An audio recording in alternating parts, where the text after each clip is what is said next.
আমার এক কথা, আমি আখিরাতের ফেরিওয়ালা, আমি এক ফেরিওয়ালা। আল্লাহর কসম, দুয়ারে দুয়ারে কবর কথা মনে করাই, আখিরাত মনে করাই, আখিরাত মনে করাইতে আসছি বাজান।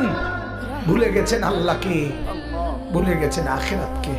শুধু এই কথাটা মনে করাইতে আসছি। শুধু একটা জিনিস বলেন, বুঝার জন্য বলি।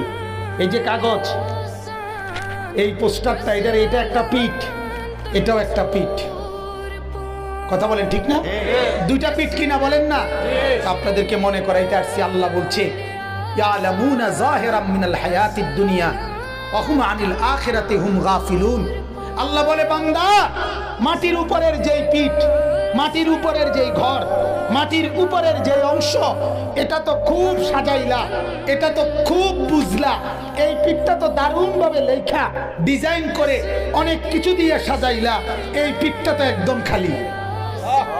আল্লাহ বলেন, জমিনের উপরের যেই ঘর, সেই ঘরে তো সোফা, খাট, পালং, ফার্নিচার, ওয়াল, বাউন্ডারি, দরজা, জানালা, টাইলস, গ্রিল, SS5 সব দিয়ে বান্দা জমিনের উপরের ঘর তো সাজাইলা। আল্লাহ বলেন, বান্দা তুমি কি জানো না বান্দা, জমিনের